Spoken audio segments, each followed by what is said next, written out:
not be able to stay home, brother.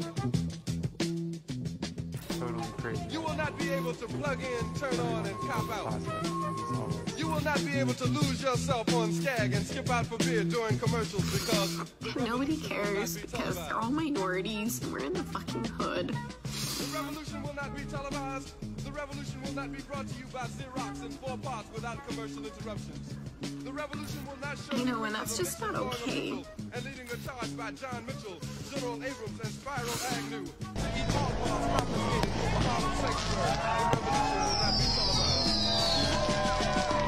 The revolution will not be brought to you by the Shape of a War Theater and will not star Natalie Woods and Steve McQueen or Bullwinkle and Julia. The revolution will not give your mouth sex appeal. The revolution will not get rid of the nub. The revolution will not make you look 5 pounds thinner because the revolution will not be televised, brother. There will be no pictures of you and Willie Mae pushing that shopping cart down the block on the dead run or trying to slide that color TV into a stolen ambulance. ABC will not be able to just the winner at 8:32 and report from Jimmy Nash. The revolution will not be televised. Black Lives Matter. There will be no pictures of you trying to I can't breathe. There will be no pictures of Rudy Young being run out of Harlem on rail with a brand new process. There will be no photos of those what? In a red black and green liberation jumpsuit that he has been saving for just a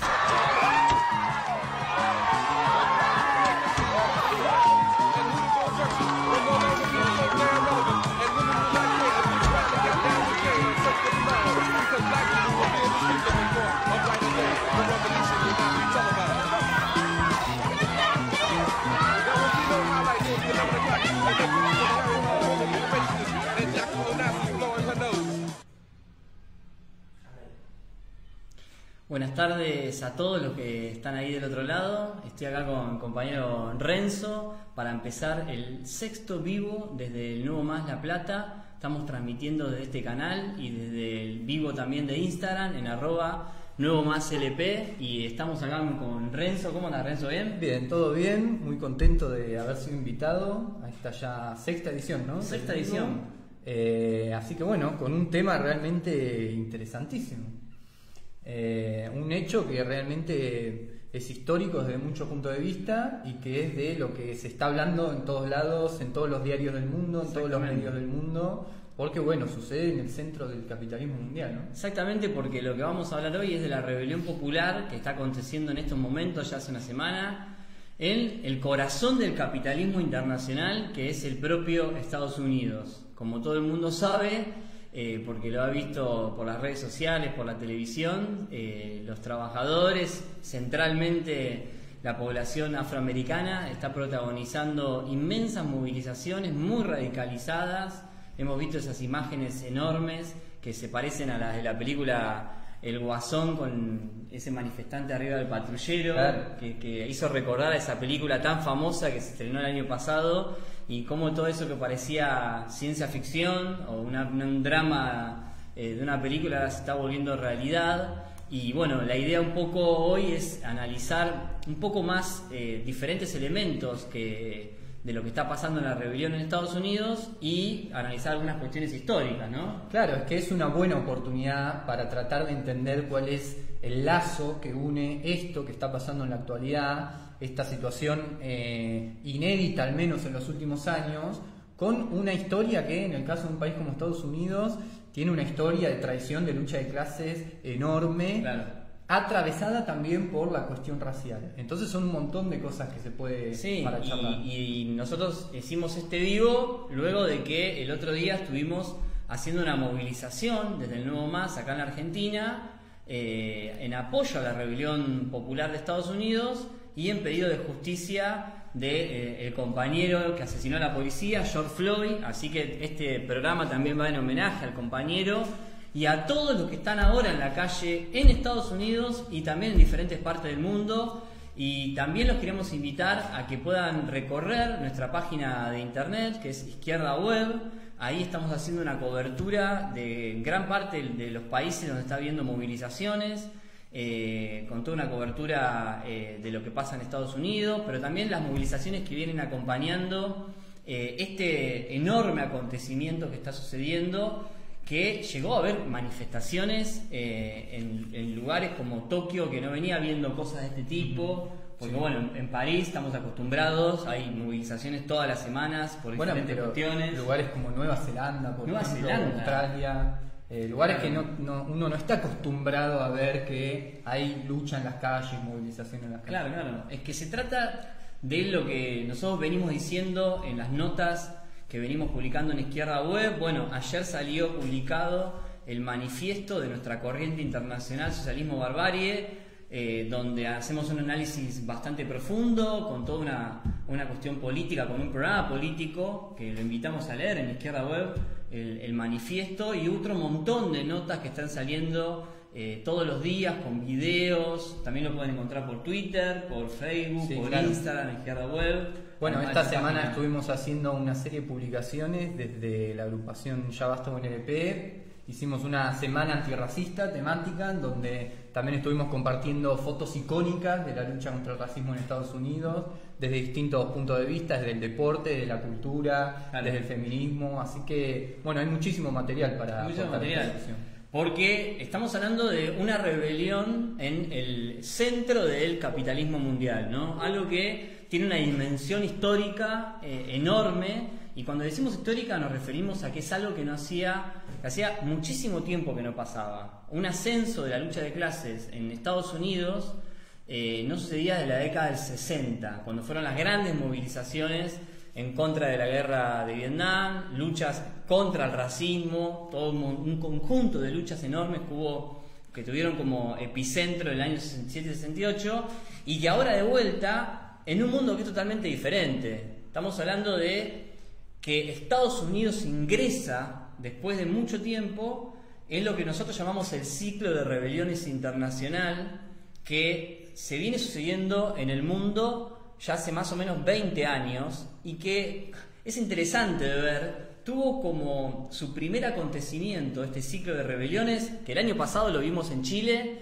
pero que en Argentina lo tuvimos en el año 2001, y que en el mundo empezó de una manera simbólica y también de lucha, con lo que se conoció con la batalla de Seattle en el año 99, cuando era la cumbre de la Organización Mundial de Comercio, y miles de jóvenes marcharon contra la cumbre, en lo que se conoció como el movimiento antiglobalización, que fue en ese momento. Sí, en principio del siglo XXI eran movilizaciones enormes del movimiento. Eran enormes, fue en Génova, en Italia, también en esa época, y que significó, podríamos decir, el inicio de una nueva experiencia histórica de la lucha de clases a nivel internacional.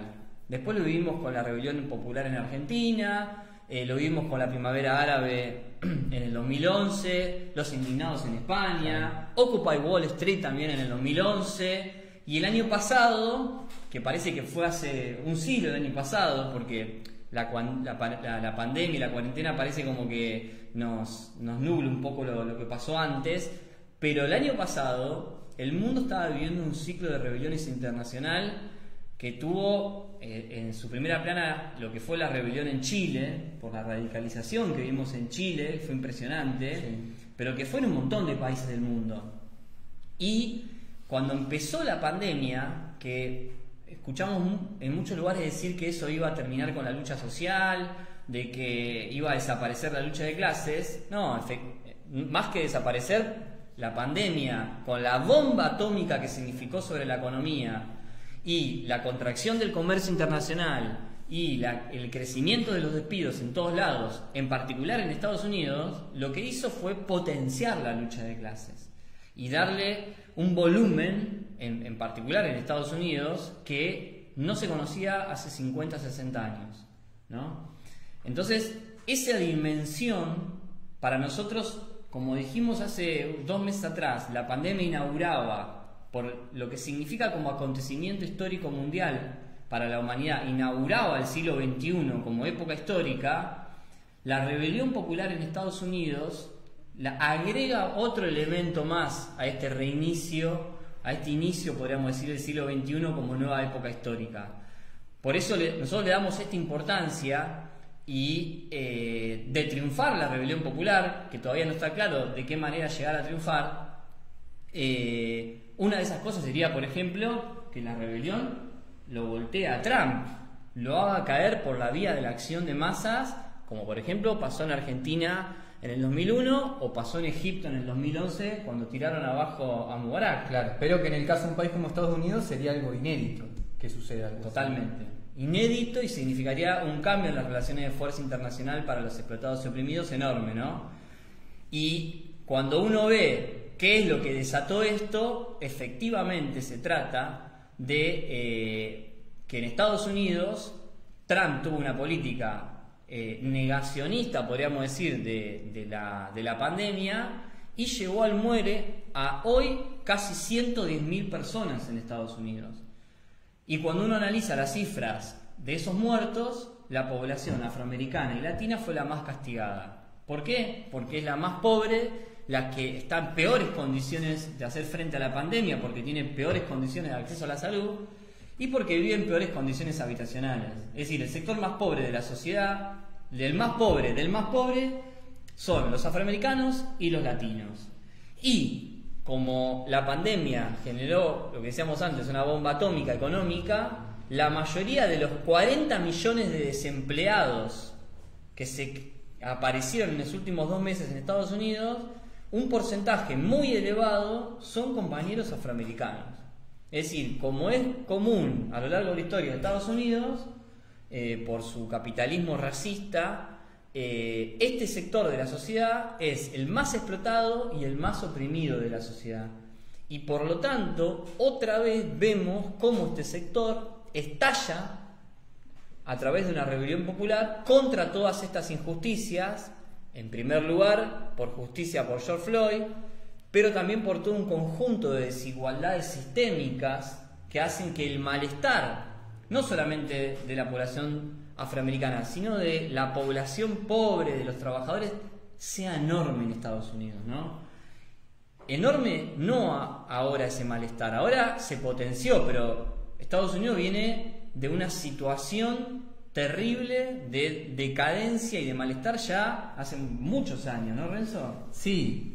Por eso estas causas que vos estás nombrando, que tienen que ver con una situación más inmediata, por ejemplo con la pandemia, que por supuesto atravesó a todo el mundo y está dejando consecuencias enormes, en primer lugar en Estados Unidos, ¿no?, que es el país con más muertos por la pandemia, se entrecruzan con razones de carácter más histórico-estructurales, que es muy importante entenderlas para entender cómo es que surge un movimiento de rebelión de unas dimensiones como la que estamos viendo actualmente. En primer lugar, lo que hay que entender es que, si bien Estados Unidos sigue siendo el principal país capitalista, la principal economía capitalista, ya no es lo mismo que hace varias décadas atrás, digamos. Es decir, esa hegemonía que Estados Unidos supo tener, todavía la tiene, pero con dimensiones distintas que no tienen la misma fuerza y la misma capacidad de arbitrariedad, de arbitrio en el mundo capitalista como principal fuerza imperialista. Claro. Por ejemplo, un dato que es muy ilustrativo de esto, que son datos del Banco Mundial, por ejemplo, muestran que en 1965 Estados Unidos representaba casi el 40% del Producto Bruto Mundial. Es decir, casi el 40% de la economía del mundo era Estados Unidos. Bueno, un solo país poseía el poderío económico de casi de la mitad. Claro, era arrollador la nación de Estados Unidos comparada con todo el resto de la economía. Y hoy bajó un montón, seguro. Hoy están menos del 25%, digamos, ¿no? Entonces bajó a menos de un cuarto. Es decir, sigue siendo efectivamente el principal país capitalista, sería ingenuo y además ciego negarlo porque los datos están ahí, pero ya su capacidad de implantar hegemonía en términos políticos y económicos en el mundo ya no es la misma que antes. Entonces esto es lo primero que hay que tener en cuenta cuando uno tiene que analizar lo que es la crisis, digamos, en Estados Unidos. Y desde otro punto de vista, pero relacionado con lo anterior, tampoco el capitalismo es el mismo que en esta época de auge y de pujanza del capitalismo norteamericano. ¿En qué sentido no es el mismo? Y en el sentido que las relaciones sociales y las relaciones laborales no son las mismas, sino que son mucho más precarias y que son mucho peores para los trabajadores.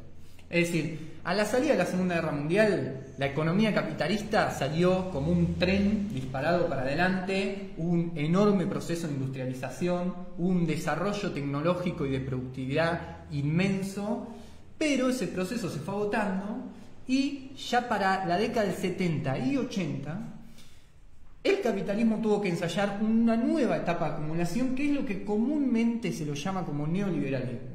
Viste que es una palabra que se la utiliza muchísimo, muchas veces para hablar de todo, pero podríamos decir que el neoliberalismo es la etapa del capitalismo en donde las ganancias, fundamentalmente de los capitalistas, se apoyan en la superexplotación de los trabajadores y en lo que, según ellos, llaman la flexibilización de las relaciones de trabajo. Eso es muy importante, porque... Bueno, ahora se habla más de capitalismo que antes. ¿Por qué decís? No, digo, me parece que ahora la palabra capitalismo se empezó a usar más. Antes, yo me acuerdo, hace 20 años, al capitalismo se lo nombraba como neoliberalismo, Claro. Pero ahora la palabra capitalismo está más extendida, ¿no? Bueno, de hecho, un ejemplo es que ayer mismo Alberto Fernández habló de capitalismo. Ah, por cierto, ejemplo. Dijo que hay que ir por un capitalismo donde todos puedan ganar. Interesante. Interesante y curioso, porque ¿cómo sería un capitalismo donde todos puedan ganar si consideramos que justamente los capitalistas hacen su ganancia efectivamente de la explotación de los trabajadores? Claro. Entonces, en realidad es imposible un capitalismo donde todos puedan ganar, y este capitalismo neoliberal que se mantiene hasta el día de hoy se apoya efectivamente en esa atomización de las relaciones sociales y en la superexplotación de los trabajadores, que concretamente significa que las relaciones laborales hoy implican peores salarios, trabajos y contratos más flexibilizados, Claro. Mayor facilidad de los empresarios para despedir, por ejemplo, un montón de relaciones sociales que hacen a la precariedad y a la superexplotación de los trabajadores. Eso, en primer lugar, en el centro del capitalismo como es Estados Unidos, en donde efectivamente hubo... y principalmente los sectores de la juventud son los que tienen estos trabajos, por ejemplo, más flexibilizados, digamos. Entonces, el neoliberalismo se caracteriza por esta etapa de decadencia en términos de hegemonía, pero por lo tanto, para tratar de suplir esa decadencia con mayores índices de explotación, Claro. y que esas relaciones sociales pueden ser ilustradas con la famosa frase de Margaret Thatcher, de que ya no existe la sociedad, sino que lo que existen son individuos. Entonces la sociedad no es más que relaciones individuales, voluntarias, supuestamente, pero sobre esa supuesta voluntariedad se apoya la enorme desigualdad, que por ejemplo en Estados Unidos, en 2019, la desigualdad tocó su máximo en 50 años. Claro, y a esa desigualdad, como decíamos al principio, en Estados Unidos convive un capitalismo súper explotador, el más desigual, uno de los más desiguales del mundo, en el sentido de que están los millonarios más millonarios del planeta, pero también una capa de población trabajadora hiper pobre, hiper súper explotada, que se combina con una estructura de dominación racial, ¿no?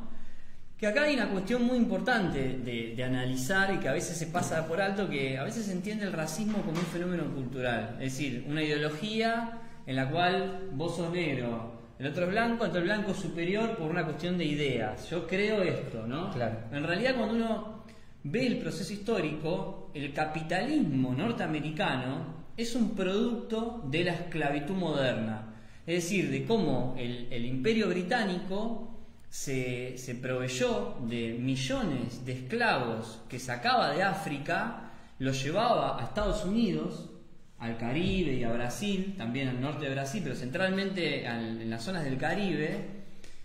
Aparentemente las cifras muestran que entre el siglo XVI y el siglo XIX se llevaron 16 millones de esclavos, ¿no? A esa zona. Bueno, esa es la base con la cual se desarrolló la agricultura en Estados Unidos y posteriormente sirvió para la construcción del capitalismo norteamericano. Bueno, es curioso porque muchas veces uno habla de esclavismo y parece que habla De la antigüedad. claro, de Grecia, de Roma, ¿no? Claro, Hace no. 2000 años. Ese sería el régimen esclavista. Pero acá estamos hablando de una combinación donde el capitalismo, en particular el imperialismo británico, construyó estas colonias, que son la base posterior de Estados Unidos, sobre la base de la esclavitud. Después los esclavistas inventan la ideología del racismo para justificar explotar de forma esclava esa mano de obra, para justificar de que el blanco tiene derecho sobre el negro. Pero esa estructura racial y capitalista es la que pervive hoy en día sin esclavitud y hace de andamios fundamentales sobre los cuales se construye la dominación de clase capitalista en Estados Unidos. Por eso, para nosotros, la lucha antirracista, es decir, por terminar con todas las diferencias raciales, que son sociales, no son biológicas, requiere la destrucción, la abolición de las relaciones capitalistas de explotación. Algunos dicen, el demócrata tiene que ser antirracista. Bueno, para nosotros el antirracismo necesariamente tiene que ser anticapitalista. Claro. No se puede pelear una cosa sin la otra. Hay una imbricación, ¿no? Totalmente. Ahora, esa situación de esclavitud hoy no pervive como esclavitud, sí, pero sí bajo otras formas que tienen una historia de luchas enormes, ¿no? Sí, una historia de luchas enormes y de distintas etapas, pero en todas esas distintas etapas se mantuvo esas relaciones de opresión. Esas etapas, en primer lugar, desde donde decías vos, que arranca desde cuando Estados Unidos era una colonia británica, pero incluso después de la declaración de independencia de Estados Unidos, que fue en 1776, el esclavismo prosiguió, incluso bajo la constitución, la nueva constitución que era Estados Unidos en ese momento, que arranca declarando que todos los hombres son iguales, pero que no tan iguales. No tan iguales si claro. Vos eras negro porque podías ser esclavo. Eran iguales si eras blanco, digamos.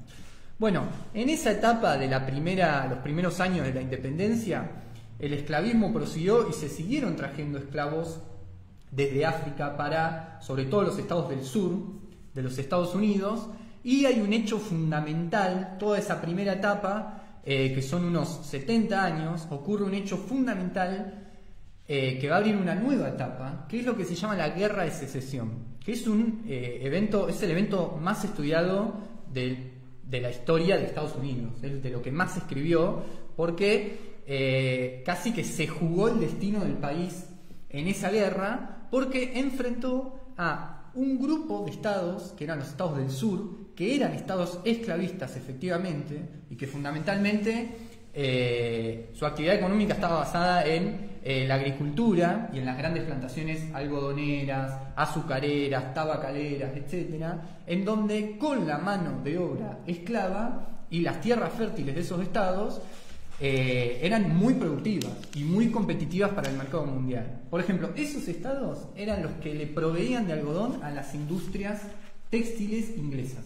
por ejemplo, que era una relación entre la esclavitud y el capitalismo industrial enorme. Exacto, entre el capitalismo más avanzado de ese momento, que era Inglaterra, porque muchas veces al capitalismo se nos presenta como la era de progreso. Bueno, el capitalismo surgió no tanto, o el progreso combinado con relaciones retrógradas como era el esclavismo, digamos, ¿no? Bueno, a ese conjunto de estados entraron en guerra con otro grupo de estados que se llamaban la Unión, que eran los estados del norte, que su tierra era menos fértil, pero que estaban desarrollando una incipiente burguesía, una incipiente industrialización, pero claro, frente a la industria que ya estaba mucho más desarrollada, por ejemplo en Europa y puntualmente en Inglaterra, quería tomar medidas proteccionistas y que necesitaba además de mano de obra libre, asalariada, ya no esclava, como es la que necesita la moderna industria capitalista, digamos. Entonces, los estados de la Unión eran antiesclavistas y los estados de la Confederación, que eran los del sur, eran los esclavistas.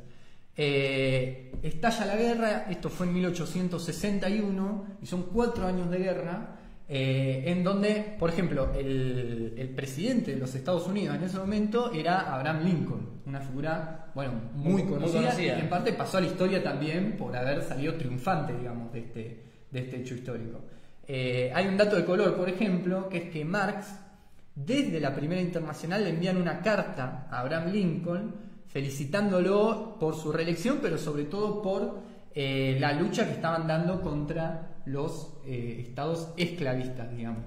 Y también otro dato muy interesante, que incluso lo cuenta Marx en esa carta, es que la burguesía inglesa, por supuesto, apoyaba a los estados esclavistas del sur, porque eran quienes le proveían de algodón. Pero el proletariado inglés, que trabajaba en esas mismas fábricas, apoyaba a el proletariado norteamericano que estaba en el norte. Entonces muy interesante cómo ver ya incluso el internacionalismo desde esa época temprana. Bueno, los estados del norte ganan la guerra, se logra la abolición de la esclavitud efectivamente en Estados Unidos, pero muy lejos, digamos, de que la cosa termine ahí, muy poquitos años después de que terminara la guerra, arranca una nueva etapa porque se aprueban en Estados Unidos un conjunto de leyes que son conocidas como las leyes Jim Crow o la etapa Jim Crow, que eran básicamente un paquete de leyes segregacionistas.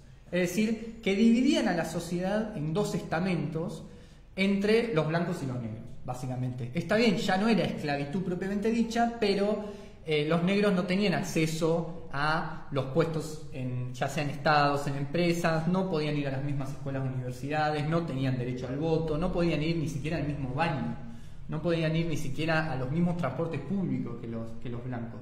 Algo muy parecido, por ejemplo, al apartheid sudafricano, ¿no? Claro, y una cosa que otro día leía un artículo que decía que este sistema de leyes de Jim Crow, que se conoció popularmente así, fue tomado, esa legislación, por Hitler como modelo, lo tomó para hacer todas las leyes de segregación de judíos, que fueron las leyes de Nuremberg en 1935. O sea, como también este sistema racista norteamericano fue utilizado por el nazismo. Claro. Bueno, estas leyes duraron casi 100 años. Hasta la década del 60 del siglo XX, donde efectivamente se produce el auge inmenso histórico del movimiento negro en Estados Unidos, donde además hay una etapa de radicalización política del movimiento negro, donde aparecen organizaciones como las Panteras Negras, como el Partido de los Trabajadores Negros Revolucionarios de Estados Unidos, que tenía mucha inserción en la industria automotriz, por ejemplo, y en donde se recurren a, por ejemplo, la autodefensa frente a la brutalidad policial, frente a los asesinatos de los... Cuando decís autodefensa, ¿a qué te referís? A organizaciones armadas de la comunidad negra para defenderse de la violencia racista. Por ejemplo, en Estados Unidos el armamento es libre, ¿no? O sea, claro, por la segunda enmienda de la Constitución, cualquiera puede estar armado. Entonces, la comunidad negra utilizó esa enmienda a su favor para defenderse, ¿no? Bueno, en esa época de radicalización surgen, por ejemplo, los dirigentes históricos de la lucha antirracista en Estados Unidos, por ejemplo, Martin Luther King, por ejemplo, Malcolm X, que ambos, por ejemplo, fueron asesinados por el FBI, por los organismos de inteligencia. Y otro dato importante de esa etapa es que es un movimiento muy solidario con otras luchas, que esto también nos va a conectar con la actualidad, porque el movimiento negro en los 60 fue solidario y activamente militante por el movimiento antiguerra, por ejemplo, en época de la guerra de Vietnam, y el movimiento feminista, que estaba en la segunda ola en ese momento, que por ejemplo en Estados Unidos conquistó el derecho al aborto. Esa lucha abre una tercera etapa que dura hasta hoy, que es una etapa en donde jurídicamente ya no hay desigualdad, porque hay un triunfo muy importante que son las leyes de derechos civiles y derecho al voto del 64 y 65, pero que se mantiene la desigualdad en términos reales, ya no jurídicos, pero sí reales, lo que nos llevó a las situaciones como la de la actualidad, digamos, con toda la violencia que sigue sufriendo la comunidad negra. Claro, y como en términos reales las diferencias de raciales, podríamos decir, siguen perviviendo, es que en el 2013 surge lo que ahora se conoce en todo el mundo como el movimiento Black Lives Matter, que surge en el 2013 por una situación muy parecida a la de ahora, donde un policía mata a un compañero afroamericano, y bueno, eso que sucede a diario en Estados Unidos, que es la violencia terrible por parte del aparato represivo del Estado. Porque hoy cuando hablábamos de que el racismo no es un fenómeno cultural, que lo es, pero no es centralmente, sino que está enraizado en las estructuras de dominación de clase en Estados Unidos, hablamos de que el aparato del Estado, independientemente de quién gobierne en Estados Unidos, es un Estado racista, de clase y racista, de que hecho, castiga a los negros. Gobernado Obama cuando surgió el Black Lives Matter. Claro, porque fue en el 2013. Claro. Y es un movimiento de lucha por los derechos de todo tipo de la población afroamericana, ¿no? Y existe en gran parte de Estados Unidos y fue creciendo en los últimos años, tiene una fuerza enorme. Por ejemplo, como en Estados Unidos llevan preso a un compañero y hay en un día, por ejemplo, el movimiento organiza una manifestación y hace una colecta y paga 100 fianzas de compañeros que hace semanas que están presos. Mirá. Y un día pagan 100 fianzas. Bueno, el otro día escuché que una cantante muy famosa, que ahora no recuerdo el nombre, creo que era Katy Perry, no sé si lo pronuncié bien, pagó creo que 100 fianzas o 1000, no me acuerdo cuántas, de los que están detenidos. Ajá. ¿No? Porque ahora Trump detuvo 9000 manifestantes, ¿no? Además del toque de queda que rige a partir de 8 de la noche más o menos, hay 9000 detenidos y hay que pagar para liberarlos.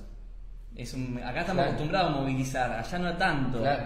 Allá se hacen colectas para pagar la fianza, ¿no? Cada lugar tiene su tradición, sus relaciones de fuerza donde se expresan cómo liberar a un compañero que es detenido. Bueno, en Estados Unidos en los últimos años surge Black Lives Matter, pero también surgen otro montón de movimientos de lucha. El que fue más conocido en el periodo de Trump fue el movimiento de mujeres, que recordemos que el día después de asumir Trump protagonizó la marcha del 1.000.000 de mujeres, que todo el mundo recordará esas inmensas movilizaciones que tuvieron epicentro en Washington y que se dice que fue la marcha más grande de la historia de Estados Unidos, ¿no? O sea, por la cantidad de gente que movilizó en la calle. Entonces, ese movimiento tiene muchísima vida, como la tiene en todo el mundo prácticamente. En Argentina somos testigos de eso, la contundencia que tiene el movimiento de mujeres, que es un movimiento internacional. También se le suma otro movimiento que el año pasado fue, como podríamos decir, el movimiento estrella, que es el movimiento ecológico, Claro. que lucha en contra de la contaminación, del cambio climático, en contra de esta voracidad capitalista que está destruyendo el medio ambiente, ¿no? Y que es un movimiento de los más jóvenes. Sí, adolescente prácticamente. Con Claro. Greta Thunberg como referente que tiene, no sé, 16 años. Claro, es una cosa de secundarios. Es impresionante porque hay una sensibilidad de cuidar el planeta y de entender de que es el sistema capitalista el que lo está destruyendo. Ese movimiento también es muy fuerte en Estados Unidos, como lo es en Europa. Acá en Argentina no tiene esa fuerza, pero allá tiene muchísima. También se le suma a Estados Unidos un movimiento de inmigrantes enorme que lucha en contra de la discriminación a los inmigrantes y por tener plenos derechos civiles, derechos laborales en Estados Unidos, que llegó a hacer huelgas enormes para visibilizar el lugar que tienen los inmigrantes, particularmente latinos, en el aparato productivo norteamericano, que se le suma a una recomposición muy interesante del movimiento sindical en Estados Unidos, que venía muy para atrás y que está tomando cada vez más fuerza. Lo vimos hace unos poco tiempo atrás con una huelga enorme de la General Motors, una huelga nacional de la General Motors, de los obreros. El año pasado hubo huelgas enormes entre la docencia norteamericana. Ayer, por ejemplo, en medio de la rebelión popular que está habiendo con epicentro de la población afroamericana, los trabajadores de la salud en algunas ciudades se plegaron a las movilizaciones en apoyo, porque claro, el trabajador de la salud, que es muy solidario, ve que a la población afroamericana es el que más está sufriendo. Claro. Bueno, se había viralizado un video de una enfermera llorando frente a la cámara, contando cómo dejaban morir a la gente que en su mayoría eran negros. Claro, terrible, una cosa terrible. Y ayer vimos cómo eso se plegaban, esos dos movimientos de lucha. Y de alguna manera, y esto es una cosa muy interesante porque siempre parece que Estados Unidos es solo una potencia imperialista y no se ve el proceso enorme de recomposición que recorre Estados Unidos, pero que insistimos con esto que es muy importante para nosotros, que es que recorre gran parte del mundo este proceso de recomposición, esta nueva época histórica que la vemos ahora en esta rebelión, pero que habla de una nueva generación internacional que todavía no tiene una representación política a la altura de las circunstancias, porque si hay algo que es deficitario en Estados Unidos con mucha más agudeza es la necesidad de un partido de los trabajadores, del conjunto de los explotados y oprimidos, que plantea una salida anticapitalista, socialista, revolucionaria, que es por lo que nuestra corriente internacional Socialismo Barbarie pelea en cada país en donde está. La construcción de fuertes organizaciones revolucionarias de los trabajadores, pero del conjunto de los explotados y oprimidos, que en Estados Unidos tiene una vida enorme, pero no tiene este epicentro, pero sí hay algo que es interesante, que es una juventud cada vez más combativa, ¿no? Es un dato que atraviesa todas las fronteras y todos los lugares donde surgen movimientos de lucha. Todas tienen un punto común, que es la juventud. Las nuevas generaciones que, por ejemplo, son las que tienen su primer trabajo, por ejemplo, o que son estudiantes, en todos los lugares, incluso en lugares con tradiciones de lucha muy distintas. Porque, por ejemplo, la ola de rebeliones de fin del año pasado, y que también estamos viendo en la actualidad, hay países como Chile, hay países con menos tradición por ahí de luchar en las calles, como los países del mundo árabe, por ejemplo Líbano, Irak, países sí con muchísima tradición como Francia. Bueno, todos esos países con historias tan distintas, sin embargo, todos están atravesados por una nueva generación que sale a las calles, que no se conforma con estas condiciones del capitalismo del siglo XXI, que son condiciones de precariedad, de superexplotación, y que creen que hace falta cambiar el sistema. El diario inglés The Economist lo ilustró con una frase que es muy precisa, que fue el ascenso del socialismo millennial. Es decir, dando cuenta de cómo en todas estas generaciones que salen a la calle descreen del capitalismo. No creen en la esperanza y en la promesa capitalista de que el progreso individual te va a llevar a vivir mejor, etcétera. No, sino que creen en que efectivamente hay que cambiar el sistema, aunque obvio. ¿Qué significa socialismo? Bueno, ahí entran un montón de cosas, y es todavía una definición un poco ambigua o vaga, quiero decir, no es necesariamente como lo entendemos nosotros en el sentido marxista el socialismo revolucionario. Pero no deja de ser un fenómeno hiperprogresivo que a nivel mundial surja esta nueva generación, y que es esa generación la que hoy está en la primera línea en la rebelión en Estados Unidos. Si uno mira las imágenes de las decenas y decenas de movilizaciones, porque en Estados Unidos las movilizaciones son en 40, 50 ciudades o más simultáneamente. Bueno, uno, si se ponen a ver todas esas movilizaciones, en todas van a ver que la composición es de juventud.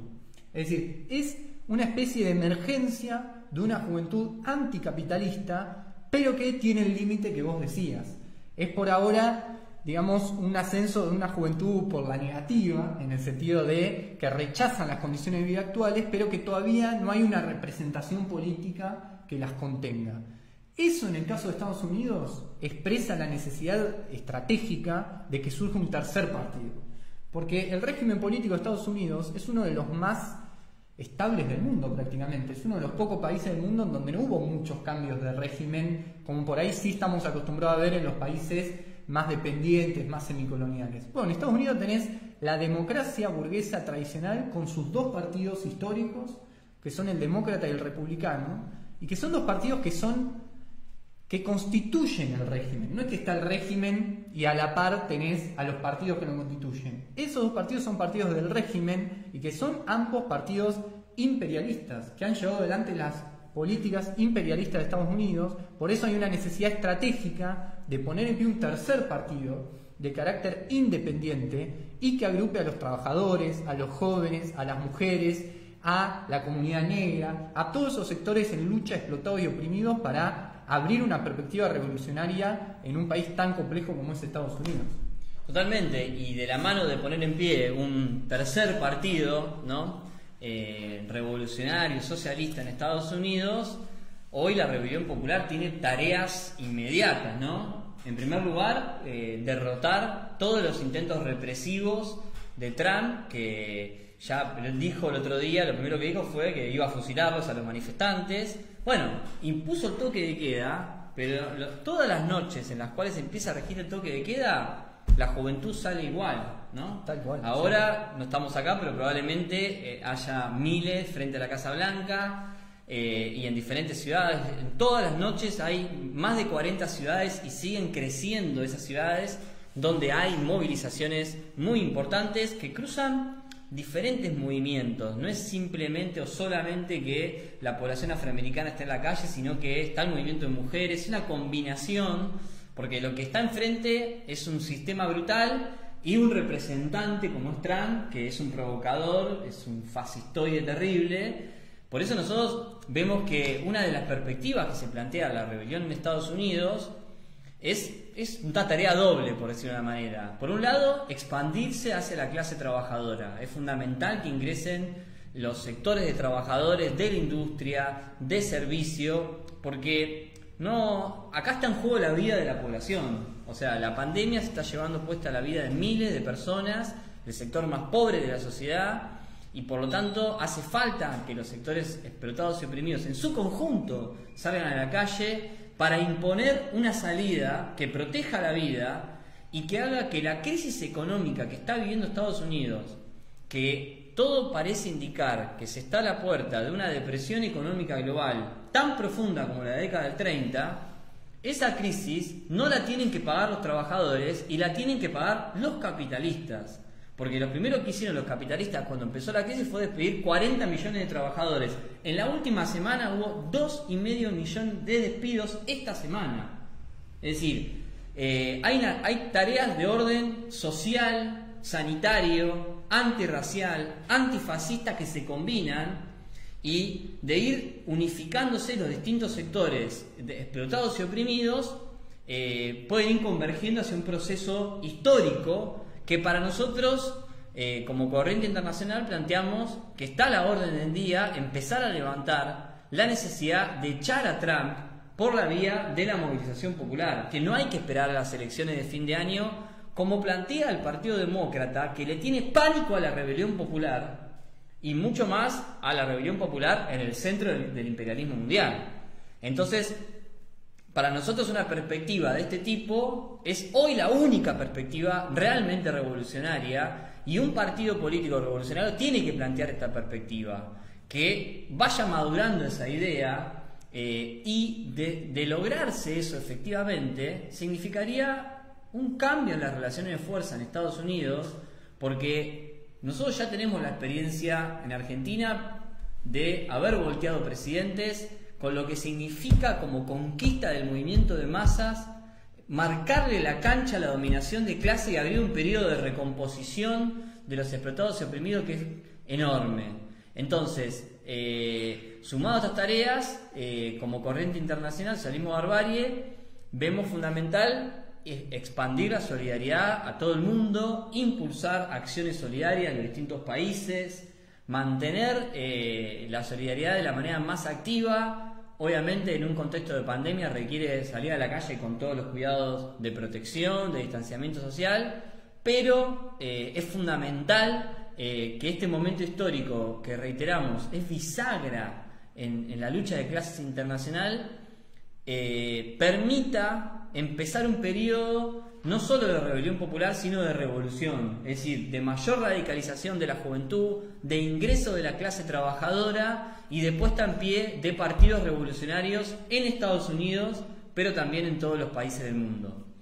Así que con esto vamos a ir dando cierre a este sexto vivo que estamos haciendo del Nuevo Más La Plata. Sí, es un tema del cual uno podría hablar varias horas más, porque es tan importante, es tan profundo lo que está pasando, que efectivamente da lugar a muchas discusiones. Pero bueno, esperamos haber podido aportar a la comprensión y al debate de lo que está pasando, para poder intervenir desde nuestro lugar acá en Argentina de forma revolucionaria apoyando esta rebelión. Tal cual. Así que bueno, les agradecemos a todo el mundo que nos estuvo siguiendo. Pueden entrar también después para poder volver a verlo en el Nuevo Más La Plata, en el Facebook. También seguramente lo van a encontrar en Izquierda Web, donde pueden seguir toda la cobertura de la rebelión en Estados Unidos, como así todos los procesos de lucha que están sucediendo en los diferentes países, también acá en Argentina. Así que los dejamos, gracias por estar, nos vemos en el próximo vivo, probablemente la semana que viene. Muchas gracias.